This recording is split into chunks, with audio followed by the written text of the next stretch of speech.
no me apague de a poco. El grito rasgó el aire húmedo y pesado de la catedral, un eco de honor roto rebotando contra los muros que simulaban una cárcel, pero que en realidad eran el palacio de un rey.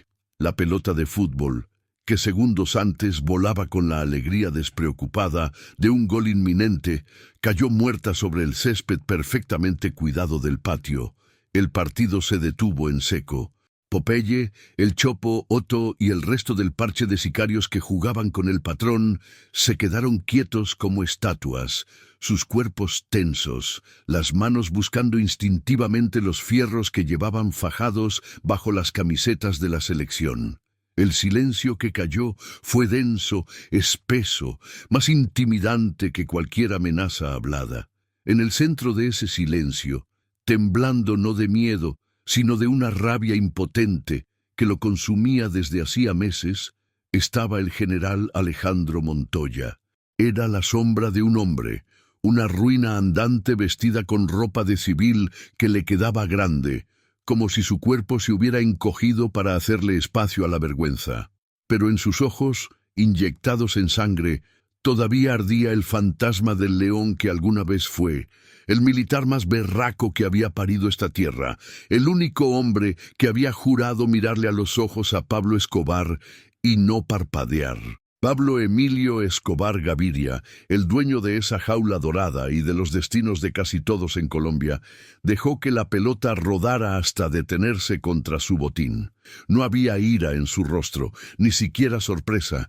Lo que se dibujó en su cara fue algo mucho más torcido, más peligroso, una chispa de interés perverso, la curiosidad de un niño que acaba de descubrir que el insecto al que le ha estado arrancando las patas todavía puede moverse. Observó al general, a ese trofeo humano que había costado millones en sobornos y testimonios falsos, el único enemigo al que no había podido comprar y al que no había querido matar para no convertirlo en leyenda. Si me va a matar, hágalo de una vez. Mucho malparido, continuó Montoya, la voz quebrada por la desesperación, cada palabra un escupitajo de su honor perdido. Ordénele a uno de sus perros que me meta un tiro en la cabeza, pero no me condene a esta muerte lenta, a esta nada, a este infierno de verlo a usted todos los días sabiendo que me lo quitó todo. El aire olía a pólvora sin disparar. Popeye ya tenía la mano sobre la cacha de su pistola, esperando la más mínima seña, un parpadeo, un gesto casi imperceptible del patrón para borrar al general de la existencia y convertirlo en un problema menos. Pero la señal no llegó.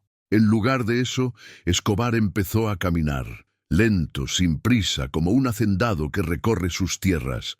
Cada paso sobre el césped era un martillazo en el silencio del patio. Pasó junto a sus hombres, quienes contenían la respiración, y se detuvo a 1 metro escaso del general Montoya. Eran dos mundos enfrentados, el poder absoluto encarnado en un hombre robusto con bigote y ropa deportiva, y la ruina total de la patria en un esqueleto vestido de humillación. Pablo lo observó por un largo momento, escudriñando el alma rota del hombre que una vez fue su peor pesadilla. Luego, una sonrisa torcida, casi imperceptible, se dibujó en sus labios. Una sonrisa que no prometía piedad, sino una crueldad mucho más refinada que una simple bala. «General», dijo Escobar, y su voz, calmada, casi conversacional, fue más aterradora que cualquier grito. «¿Usted cree que yo hice toda la vuelta de traerlo hasta aquí para que se apagara de a poco?» Hizo una pausa, dejando que la pregunta flotara en el aire viciado del patio, cargada de un veneno que Montoya apenas empezaba a sentir. «Un hombre como usted», continuó Pablo, inclinando ligeramente la cabeza, «no es para eso». La pregunta quedó suspendida en el aire, una sentencia sin veredicto, una puerta abierta a un infierno mucho peor que la muerte que el general había suplicado. ¿Qué clase de destino le esperaba a un león al que su captor se negaba a matar? Si quieres descubrir la sorprendente respuesta de Escobar y por qué a veces la vida es un castigo infinitamente más cruel que la muerte, no te despegues de este canal. Suscríbete ahora y activa las notificaciones, porque la lección que el patrón estaba a punto de darle al general Montoya cambiaría las reglas del juego para siempre. El expediente con el sello de ultra secreto, estampado en rojo sobre la carpeta de Manila, cayó sobre el escritorio del general Alejandro Montoya con un sonido sordo que pareció absorber todo el aire de la oficina. No fue una entrega normal. El coronel Ramírez, su jefe de Estado Mayor, un hombre que había estado a su lado en las peores ofensivas en la selva, evitó su mirada, dejó la carpeta y se retiró con una rapidez que rayaba en la cobardía. Montoya sintió una punzada de hielo en el estómago, esa misma premonición que sentía en la víspera de una emboscada. Llevaba semanas sintiendo la presión, no la presión del combate. A esa estaba acostumbrado. Era la presión de los pasillos de Bogotá, de las sonrisas falsas de los políticos y de las llamadas a medianoche del ministro de Defensa pidiéndole más calma, menos visibilidad. Le estaban pidiendo que dejara de cazar a Escobar, que no fuera tan berraco, que no hiciera tanto ruido porque los billetes del narco ya sonaban hasta en los cajones de los magistrados. Con los dedos firmes de un hombre acostumbrado a empuñar un fusil, abrió la carpeta. Dentro, una serie de documentos pulcramente organizados contaban una historia de ficción tan bien armada que helaba la sangre. Fotografías. La primera lo mostraba a él, saliendo de un café en Washington durante una visita oficial meses atrás. Unos pasos detrás, desenfocado pero reconocible, caminaba un hombre que la contrainteligencia identificaba como un agente de la CIA. La foto era real, pero el contexto era una mentira ponzoñosa. Debajo, transcripciones de supuestas llamadas telefónicas, su voz imitada con una perfección diabólica, hablando en claves sobre rutas militares y operativos contra el cartel. Y la cereza del pastel, extractos bancarios de una cuenta en Panamá con depósitos que sumaban $500,000, hechos por una corporación fantasma que, según el informe, era una fachada de la agencia de inteligencia gringa. Era una obra de arte de la infamia, una trampa tan precisa, tan elegante en su maldad, que solo podía tener un arquitecto: Pablo Escobar. Montoya se reclinó en su silla, el cuero viejo crujiendo bajo el peso de su incredulidad. No sintió rabia, no al principio. Sintió una especie de admiración perversa. Durante años había intentado cazar a Escobar con balas, con hombres, con estrategia militar. Y Escobar, ese gadejo, le estaba devolviendo el favor no con plomo, sino con papel. No estaba atacando a sus soldados, estaba asesinando su nombre. Estaba manchando la única cosa que el general poseía y que el dinero no podía comprar: su honor. Se levantó y caminó hacia la ventana de su oficina en el Ministerio de Defensa. Abajo, los carros de Bogotá se movían en su caos indiferente. Por un momento se sintió completamente solo, como si estuviera viendo el mundo desde detrás de un cristal a prueba de balas que lo separaba de todo lo que había jurado proteger. Sabía que demostrar su inocencia sería como tratar de agarrar humo con las manos. ¿Cómo se lucha contra un fantasma? ¿Cómo se prueba que una conversación que nunca existió es falsa? ¿Cómo se explica que una foto es solo una coincidencia cuando los que tienen que escucharte ya han sido comprados por el miedo o por el dinero? Tomó el teléfono y marcó la línea directa del ministro. La voz al otro lado fue evasiva, llena de una lástima tan falsa que resultaba insultante. Alejandro, son acusaciones muy graves. Debemos seguir el conducto regular. Una investigación interna, por supuesto, para limpiar tu nombre. Pura paja. Montoya entendió la vuelta de inmediato. No iban a investigar para buscar la verdad. Iban a investigar para enterrarlo. El Estado, cobarde y carcomido por la corrupción, estaba aliviado. Escobar les había dado la excusa perfecta para quitarse de encima al general incorruptible, al hombre que con su sola presencia recordaba a todos los demás lo torcidos que estaban. Colgó el teléfono sin despedirse. El silencio en la oficina era ahora el de una tumba. La trampa no era solo el expediente, la trampa era el sistema entero. Escobar no había puesto solo el cebo, había envenenado todo el río. Y él, Alejandro Montoya, el pez más grande y orgulloso, acababa de morder el anzuelo hasta el fondo del alma. La guerra había cambiado de escenario.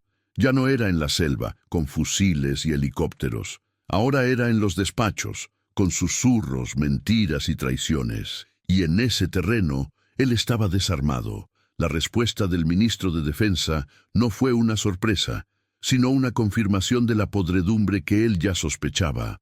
El general Montoya no era un hombre que se quedara quieto esperando el hachazo. Esa misma noche, en la soledad de su estudio, rodeado de mapas de guerra y con decoraciones que ahora parecían una burla, empezó a mover sus propias fichas. Hizo 3 llamadas, no a través de las líneas seguras del ministerio, que sin duda ya estaban intervenidas, sino desde un teléfono público a 3 cuadras de su casa, con el frío de la noche bogotana calándole los huesos. Contactó a 3 de los hombres más leales que había formado, los cazadores, su unidad de inteligencia de élite no oficial, tipos que le debían la vida y la carrera. Les dio una orden clara y peligrosa. Investiguen la farsa, encuentren a los testigos falsos, rastreen el origen del dinero, desarmen la vuelta que les montó el narco. Por primera vez en su vida, el general Montoya, el hombre de la ley y el orden, estaba operando en las sombras, en contra del mismo sistema que representaba. Pero Escobar no era un estratega de batallas, era un maestro del ajedrez humano. Sabía que un animal como Montoya, al ser acorralado, intentaría morder, y ya tenía la contrajugada lista. A la mañana siguiente, el país se despertó con un titular que ocupaba la mitad de la portada del diario El Espectador. Héroe o traidor. Las pruebas que vinculan al general Montoya con la CIA. La filtración fue un golpe de precisión quirúrgica. Las fotos, las transcripciones falsas, los números de cuenta, todo estaba ahí, expuesto para el morbo y el juicio del público. La noticia corrió como pólvora. En los cafés, en los buses, en las oficinas, la gente no hablaba de otra cosa. El héroe de la patria, el general incorruptible, era un vendido, un torcido. Montoya sintió el peso de millones de ojos sobre él, juzgándolo. Sus vecinos ya no lo saludaban. Los soldados en la base murmuraban a su paso. El veneno de la duda se esparcía más rápido que cualquier verdad. El segundo golpe, el más doloroso, vino desde adentro. El capitán Soler, el más joven de sus cazadores, un muchacho al que Montoya quería como a un hijo, fue el eslabón débil. No fue el dinero lo que lo quebró, fue el miedo. 2 hombres lo visitaron en su casa. No le dijeron nada, solo le mostraron una foto de su esposa recogiendo a su hija de 5 años del colegio. El mensaje era claro. A la mañana siguiente, Soler, con el rostro pálido y la mirada vacía, entregó un informe completo al alto mando militar detallando la investigación clandestina que su superior le había ordenado. La traición fue la estocada final. Ya no era solo un supuesto agente de la CIA, ahora también era un insubordinado, un conspirador que usaba recursos militares para obstruir la justicia. La trampa se cerró con un chasquido metálico. Lo llamaron a una junta de emergencia en el despacho del comandante de las Fuerzas Armadas. La sala estaba llena de generales que hasta hacía una semana lo llamaban amigo y ahora lo miraban como a un leproso. No hubo juicio.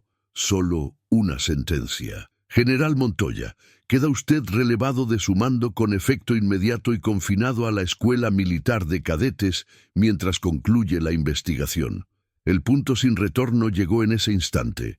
No fue una decisión que tomó, fue una realidad que se le impuso con la fuerza de un derrumbe. Le pidieron su arma de dotación. El frío del acero de su pistola Beretta, la misma que había llevado por 30 años de servicio, fue lo último que sintió de su vida anterior. Al entregarla, comprendió que todas las vías normales estaban clausuradas. Apelar a la justicia, Los jueces estaban en la nómina de Escobar o temblando bajo sus escritorios. Hablar con la prensa, ya lo habían crucificado. Buscar apoyo en el ejército. Sus hermanos de armas le acababan de dar la espalda para salvar su propio pellejo. Estaba solo, encerrado, despojado no solo de su rango, sino de su voz. La injusticia era tan vasta, tan abrumadora, que luchar contra ella era como intentar detener un tsunami con las manos. En ese momento, en esa oficina estéril que olía a traición y a cera para pisos, el gran general Alejandro Montoya se quebró por dentro. Dejó de luchar. Se rindió a la corriente que lo arrastraba, sabiendo que su próximo destino sería una corte marcial que era una farsa, una condena escrita de antemano y finalmente la oscuridad. La corte marcial fue un teatro del absurdo, un circo montado con la solemnidad de un funeral de Estado. Sentado en el banquillo de los acusados, el general Alejandro Montoya observaba el desfile de mentiras con una calma que sus acusadores confundieron con arrogancia, pero que en realidad era la paz de los muertos. Vio a los 3 generales que componían el tribunal, hombres con los que había compartido whisky y planes de batalla, rehusar su mirada, leyendo los documentos prefabricados con un interés fingido. Escuchó al fiscal, un joven leguleyo con más ambición que escrúpulos, presentar las pruebas irrefutables de su traición, su voz resonando con una convicción que solo el dinero o el terror pueden comprar. Su propio abogado defensor, un mayor del cuerpo jurídico asignado por el ejército, hizo una defensa tan tibia, tan carente de fuerza, que parecía más un segundo fiscal. Todo estaba amarrado. La función debía continuar. El veredicto llegó sin sorpresas. Culpable del cargo de traición a la patria. La frase, seca y brutal, resonó en la sala del tribunal, pero no logró penetrar la coraza de apatía que Montoya había construido alrededor de su alma. Ya no le importaba. Habían matado su nombre días atrás. Esto era simplemente enterrar el cadáver. Luego vino la sentencia, y fue ahí, en el último acto de esa farsa, que Escobar reveló la verdadera profundidad de su crueldad. El presidente del tribunal, carraspeando para disimular su propia vergüenza, leyó la condena. 20 años de prisión, y luego la estocada final. Pena que deberá ser cumplida en el centro de reclusión de mediana seguridad, conocido como La Catedral, en Envigado. Un murmullo recorrió la sala. Era una bofetada, una broma macabra que nadie se atrevía a celebrar. No lo estaban enviando a La Picota, la cárcel de los criminales, ni a Tolemaida, la de los militares caídos en desgracia. Lo estaban enviando a la jaula personal de su enemigo, al club de campo que Pablo Escobar había construido para sí mismo con la bendición de un gobierno arrodillado. Lo estaban entregando como un trofeo de guerra. En ese momento, Montoya por fin levantó la vista y miró a los ojos de los 3 generales que lo condenaban, y en sus miradas no vio justicia, vio el mismo terror que había visto en los ojos del capitán Soler, el muchacho que lo había traicionado. Todos eran prisioneros de Escobar. La única diferencia era el tamaño de sus jaulas. El traslado se hizo esa misma tarde. No hubo esposas, solo la humillación de ser escoltado por 2 policías militares que hasta hacía un mes se habrían cuadrado en su presencia. El viaje en helicóptero fue corto. Mientras descendían, vio la catedral desde el aire. No parecía una cárcel. Vio una cancha de fútbol, una casa principal que parecía una hacienda, kioscos con techos de paja. Un paraíso ridículo construido sobre una montaña de cocaína y sangre. Al aterrizar, no lo recibieron guardias del IMPEC, sino hombres de Escobar. Tipos con la sonrisa torcida y la mirada muerta de los que han matado sin remordimiento. Le asignaron una habitación en un pabellón alejado del edificio principal. Era un cuarto húmedo, con una cama de cemento y una ventana con barrotes que daba a un muro. Y allí, Comenzó la verdadera tortura, la de ser apagado de a poco. Durante semanas, nadie le habló. Le pasaban una bandeja con comida 3 veces al día a través de una rendija, pero no veía un rostro, no escuchaba una voz. Oía a lo lejos la vida de la cárcel Club de Escobar, la música a todo volumen, los fines de semana, los gritos de gol en la cancha, las risas de mujeres que venían de visita. Era un fantasma, un objeto guardado en un depósito. Lo estaban borrando, anulando su existencia, convirtiendo al león en una alfombra. Cada día era una copia del anterior, un ladrillo más en el muro de silencio que lo estaba enterrando vivo. ¿Qué se necesita para quebrar el espíritu de un hombre que lo ha perdido todo? Piénsalo. ¿Es una bala, un golpe? ¿O es el vacío, la lenta y metódica anulación de tu propia existencia? Una tarde, el sonido de la pelota de fútbol, el golpe seco y repetitivo contra los botines, se volvió insoportable. Era el sonido de la libertad de su carcelero, la banda sonora de su humillación. Después de semanas de soportar en silencio, algo dentro de él, el último vestigio del general Montoya, se rompió. Se levantó de la cama de cemento y con la energía de un hombre que camina hacia su propia ejecución, salió de su celda por primera vez y caminó con paso firme hacia el patio, hacia el centro de su infierno personal, donde Pablo Escobar, el rey de todo aquello, pateaba un balón bajo el sol. El círculo se había cerrado, el flashback terminaba y la historia estaba a punto de comenzar de nuevo, con un grito que nacería de las ruinas de un hombre. La frase de Pablo Escobar quedó flotando en el aire del patio, suspendida entre el cañón de una pistola y el alma rota de un general. Un hombre como usted no es para eso. El silencio se hizo aún más profundo. Popeye y el Chopo intercambiaron una mirada, perplejos. El patrón se estaba burlando. Era el preludio de una orden de ejecución particularmente cruel. El general Montoya, por su parte, no entendió nada. Su mente, preparada para una bala, se encontró con un acertijo que no podía descifrar. Esperaba el final, no un diálogo filosófico sobre su propósito en el infierno. Escobar sonrió de nuevo, esa sonrisa torcida que no llegaba a sus ojos. Se dio media vuelta y caminó de regreso hacia la pelota de fútbol como si la conversación hubiera terminado. Le dio un puntapié suave, enviándola a los pies de uno de sus pistoleros. «Sigan jugando, muchachos», dijo con una calma que desarmó la tensión. Luego, sin volverse a mirar al general, añadió: «Popeye, que me le busquen al general Montoya la mejor habitación que tengamos desocupada y que le suban ropa nueva de la que me trajeron de Miami, que no ande más con esas garritas». Los sicarios se quedaron paralizados, las pistolas a medio enfundar. La orden era tan ilógica, tan contraria a todo lo que sabían del mundo, que por un momento pensaron que no habían oído bien. El trofeo de guerra, el enemigo jurado, iba a ser tratado como un invitado de honor. «Patrón, ¿está seguro?», se atrevió a preguntar el Chopo, con la voz apenas un susurro.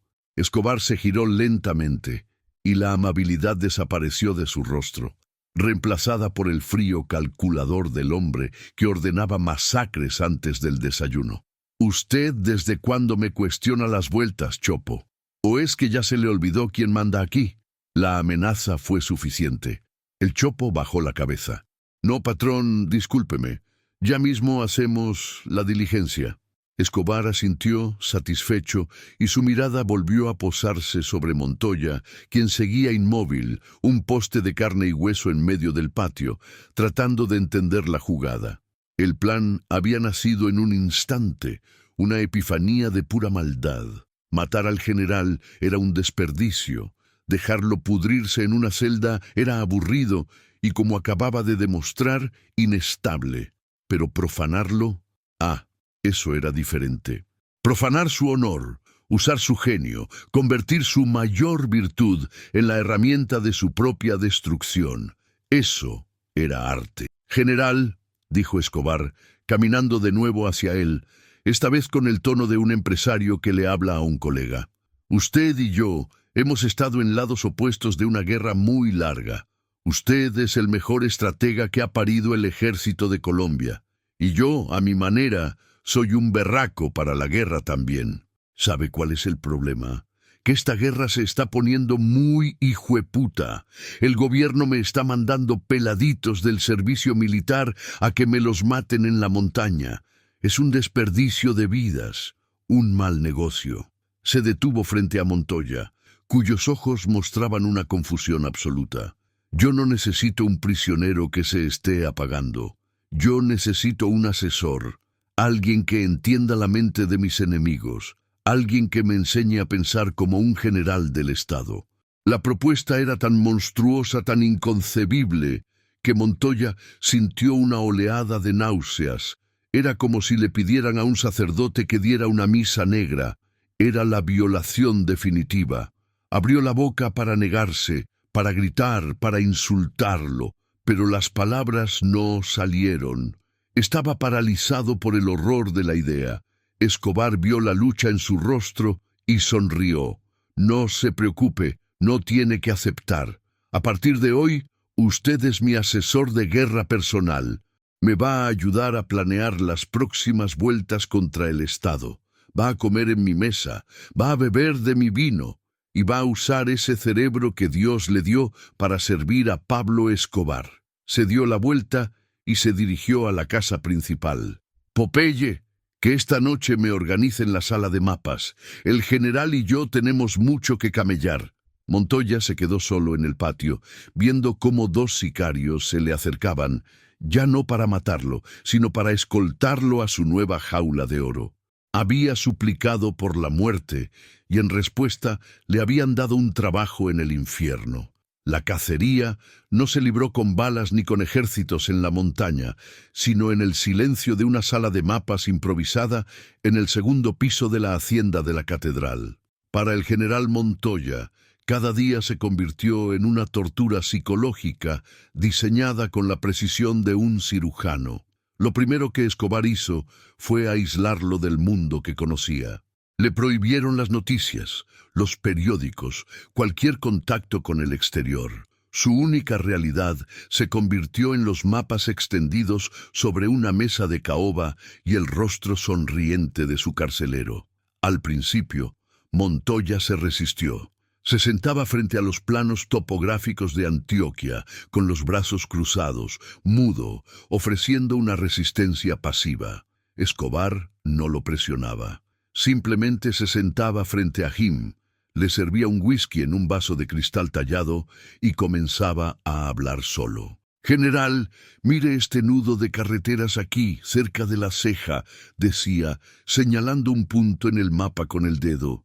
«El ejército cree que puede emboscar a mis muchachos si suben por esta vía para coronar una vuelta. Mandaron un batallón de contraguerrilla, pelados berracos, pero muy predecibles. Van a poner los retenes en los puntos obvios, aquí y aquí. ¿Sabe lo que yo haría si fuera usted? Yo no subiría por la carretera. Yo metería a los muchachos por esta quebrada de noche, que caminen 6 horas, y les saldría por la espalda. No para matarlos, ¿entiende? Solo para joderles la cabeza, para que sepan que no hay lugar seguro». Montoya no respondía. Mantenía la vista fija en un punto de la pared, tratando de convertir su mente en una fortaleza de piedra. Pero las palabras de Escobar eran como el agua, filtrándose por las grietas. El maldito narco tenía un instinto animal para la guerra, una inteligencia natural y salvaje, pero le faltaba la disciplina, la visión panorámica del estratega. Y sin quererlo, la mente del general, entrenada durante 30 años para resolver exactamente esos problemas, comenzaba a trabajar. Veía los errores en el plan de Escobar, las oportunidades perdidas, las debilidades y la necesidad de corregirlo, de demostrarle que su plan era burdo, lo carcomía por dentro. Era una comezón en el cerebro que no podía rascar. La paranoia fue la segunda arma de Escobar. Hacía que sus hombres trataran a Montoya con un respeto exagerado. «General, ¿desea más café? General, El patrón le manda a decir que si el colchón nuevo está a su gusto. Lo invitaba a sus fiestas, lo sentaba en una mesa aparte, como un observador silencioso, y lo obligaba a ver cómo los mismos políticos y empresarios que lo habían condenado ahora le reían las gracias al capo, cerrando negocios millonarios entre tragos de aguardiente y pases de cocaína. Le estaba mostrando el verdadero rostro del poder que él había defendido. Le enseñaba que el honor y la lealtad eran una moneda sin valor en ese mundo. Poco a poco, Montoya comenzó a dudar de todo lo que había creído. ¿Valió la pena sacrificar su vida por un sistema tan podrido? La pregunta era un veneno que le corroía el alma cada noche.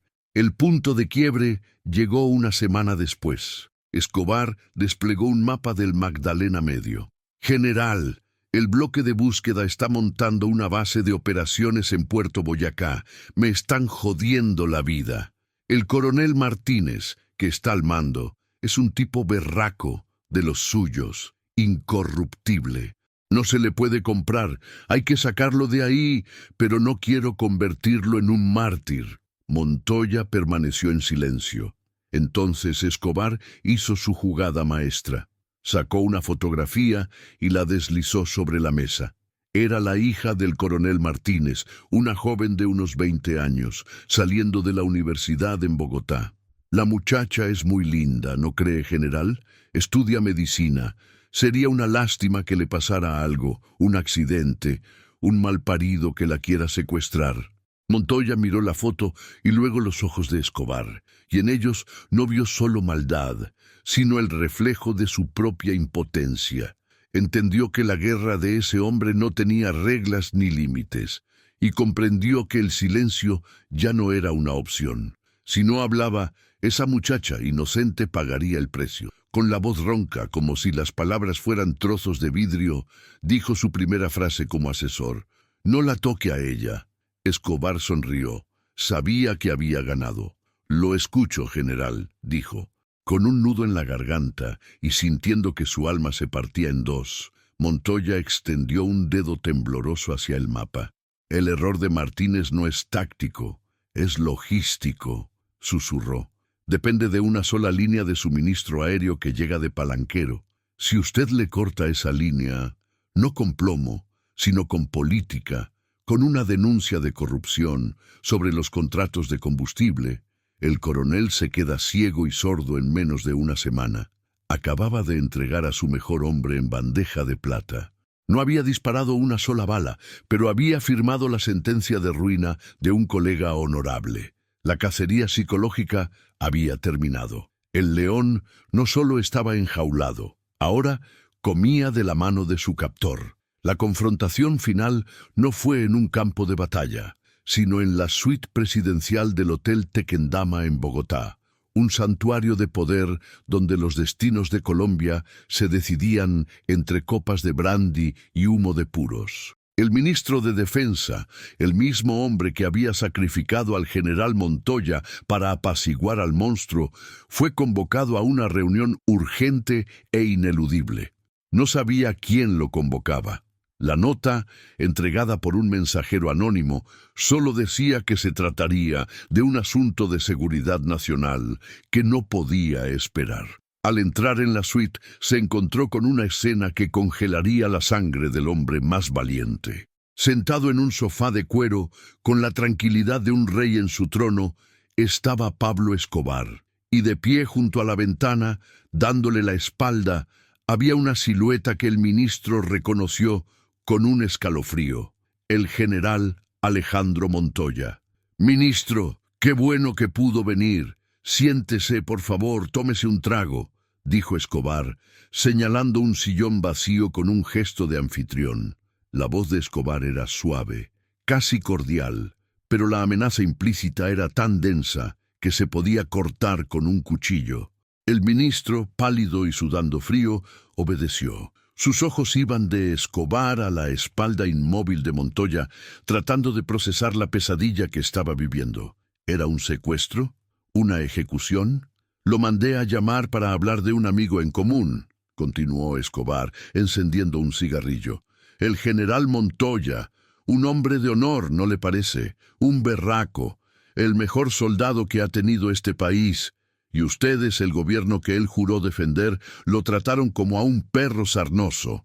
Lo acusaron de traición, le quitaron su uniforme y me lo mandaron a mí. Fue un error muy grande, ministro. No el error de traicionarlo a él. El error de pensar que yo era tan estúpido para no darme cuenta de la joya que me estaban entregando. Escobar hizo una pausa y aspiró una larga bocanada de humo. Montoya seguía sin moverse, una estatua de la humillación.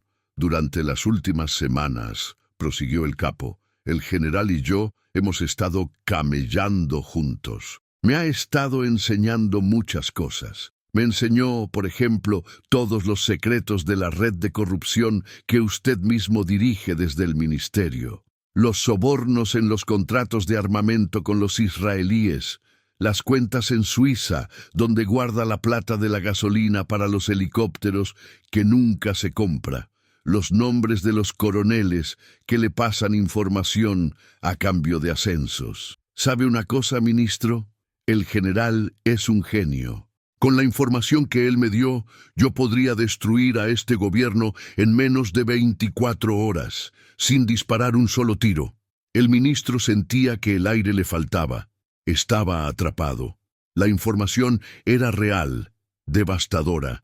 Sería el fin de su carrera, de su libertad, de su vida. Fue entonces cuando Montoya se giró lentamente. Su rostro era una máscara de mármol. Sus ojos estaban muertos, vacíos de toda emoción. Miró al ministro, al hombre que había sido su superior, su amigo, y que lo había arrojado a los lobos, y por primera vez en semanas habló. Su voz fue un susurro helado. La lección, dijo, dirigiéndose no al ministro, sino a Escobar, como un prisionero que recita las condiciones de su propia rendición, no es matarlo. La lección es que entienda quién tiene el verdadero poder. Escobar sonrió, una sonrisa de depredador satisfecho. El general tiene razón, dijo, apagando el cigarrillo. Así que esto es lo que usted va a hacer, ministro. Mañana va a convocar una rueda de prensa. Va a anunciar que la investigación contra el general Montoya fue un error. Un montaje orquestado por enemigos internos del Estado para desestabilizar a las Fuerzas Armadas. Va a limpiar su nombre, lo va a reintegrar a su rango con plenos honores. Y luego, una semana después, va a presentar su renuncia por motivos de salud. No me va a traicionar, ministro, porque si lo hace, esta carpeta, dijo, señalando un sobre de Manila sobre la mesa, llegará a manos de todos los periodistas de este país. Usted no va a ir a la cárcel, usted va a ser el arquitecto de su propia desgracia y el salvador del hombre que destruyó. Va a aprender, como todos, que en Colombia hay un solo presidente. La humillación era total. El ministro, el representante del Estado, acababa de recibir órdenes del criminal más grande de la historia, dictadas a través del héroe al que él mismo había traicionado. Era el clímax de una venganza que no dejaba cicatrices en el cuerpo, sino en el alma. La rueda de prensa fue un espectáculo patético. El ministro de Defensa, un hombre acostumbrado a proyectar poder y control, subió al atril con el rostro demacrado, ojeras profundas como trincheras y un temblor en las manos que el vaso de agua no lograba disimular. Las cámaras de los noticieros zumbaban como un enjambre de avispas. Leyó el comunicado con una voz monótona, desprovista de toda convicción. Las palabras, cuidadosamente redactadas para salvar la cara del gobierno mientras se cumplía la orden del capo, sonaron falsas, huecas. Habló de un lamentable error de inteligencia, de información maliciosa sembrada por enemigos de la paz y de la absoluta e inquebrantable integridad del general Alejandro Montoya. Anunció su inmediata restitución al servicio activo con una disculpa pública en nombre del Estado. Cada frase era una palada de tierra sobre su propia tumba. Los periodistas, sabuesos curtidos en la podredumbre del poder colombiano, olieron la sangre. Sabían que detrás de esa farsa había algo más grande, más oscuro. Las preguntas fueron incisivas, pero el ministro se limitó a repetir el guión, sus ojos vidriosos fijos en un punto inexistente al fondo de la sala. La caída fue vertiginosa. Al día siguiente, el nombre del general Montoya estaba en todos los titulares, esta vez como el de un mártir resucitado, un héroe vindicado. Pero el verdadero tema de conversación en los círculos del poder era la inexplicable capitulación del ministro. Sus colegas lo evitaban en los pasillos. Sus aliados políticos dejaron de devolverle las llamadas. Se convirtió en un paria de la noche a la mañana. Una semana después, tal como se le había ordenado, presentó su carta de renuncia irrevocable, alegando un repentino colapso nervioso por el estrés del cargo. Nadie le creyó. La noticia fue recibida con una mezcla de burla y desprecio. El hombre fuerte del gobierno se había desmoronado, y todos sabían que no había sido el peso del trabajo, sino el peso de una mano invisible que lo había aplastado. Su vida personal se desintegró con la misma rapidez. Se encerró en su lujoso apartamento en el norte de Bogotá, un fantasma en su propia casa. Despidió al personal de servicio, desconfiando hasta de su propia sombra. Las noches las pasaba en vela, bebiendo brandy directamente de la botella, sobresaltándose con cada ruido, convencido de que los hombres de Escobar lo vigilaban desde los edificios vecinos. Perdió el apetito, el sueño, el interés por la vida. Su esposa, incapaz de soportar al hombre tembloroso y paranoico en el que se había convertido, hizo las maletas y se fue a vivir con su hermana. Su ruina no fue la de un hombre que lo pierde todo en un mal negocio, fue la de un alma que ha sido vaciada. Se veía al espejo y no reconocía al hombre que le devolvía la mirada. Solo veía el rostro del miedo, la marca indeleble de la humillación.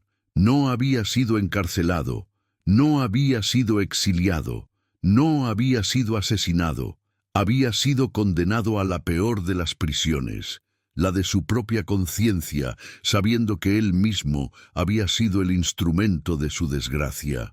Su espíritu, alguna vez arrogante y poderoso, se había desmoronado de forma definitiva, convertido en polvo por el simple peso de una orden que no pudo desobedecer.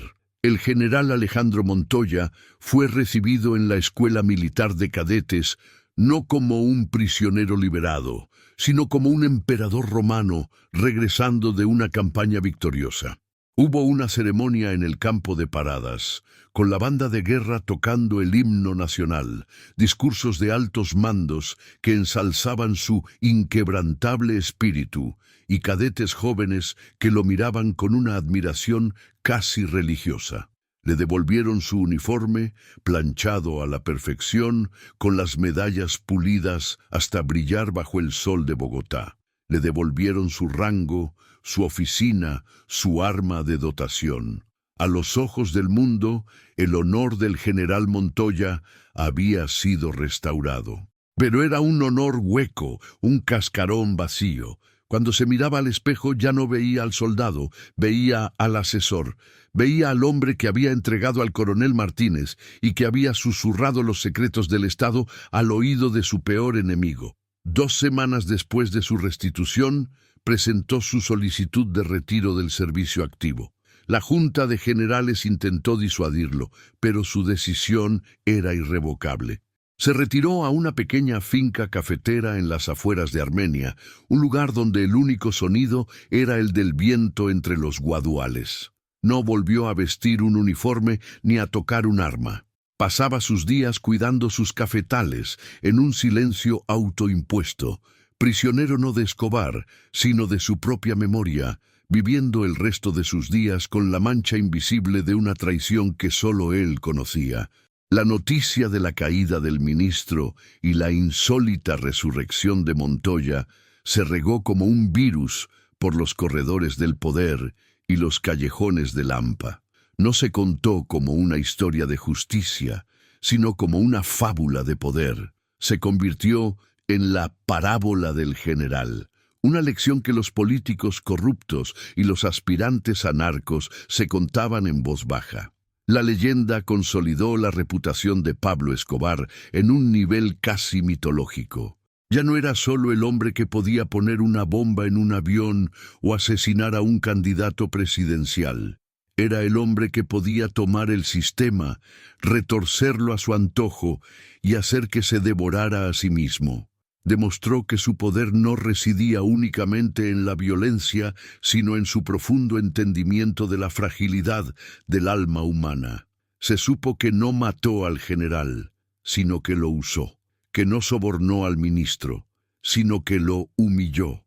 Y esa demostración de una crueldad psicológica refinada fue infinitamente más aterradora para sus enemigos que 1000 carros bomba. La lección fue clara. Si te enfrentas a Escobar, no rogarás por tu vida, rogarás por tu muerte. El narrador reflexiona. En esta tierra de lo increíble, aprendimos que hay destinos peores que un tiro en la cabeza. Aprendimos que el honor de un hombre puede ser desmantelado pieza por pieza, como un motor viejo, hasta que solo queda un montón de chatarra inútil. Pablo Escobar no solo traficaba con cocaína, traficaba con almas, coleccionaba lealtades rotas, voluntades quebradas y conciencias destrozadas. El general Montoya gritó en un patio pidiendo un final digno, y a cambio recibió una vida eterna en el infierno de su propia gloria restaurada. Su historia nos recuerda que las peores jaulas no están hechas de barrotes de acero, sino de las decisiones que nos vemos obligados a tomar cuando todas las salidas han sido bloqueadas. Si estas crónicas desde el corazón de la oscuridad te hacen cuestionar lo que creías saber sobre el poder y la supervivencia, suscríbete a nuestro canal. Queremos que esta comunidad crezca. Cuéntanos en los comentarios desde qué ciudad o país nos estás viendo, para saber hasta dónde llegan los ecos de estas historias que la historia oficial prefiere olvidar.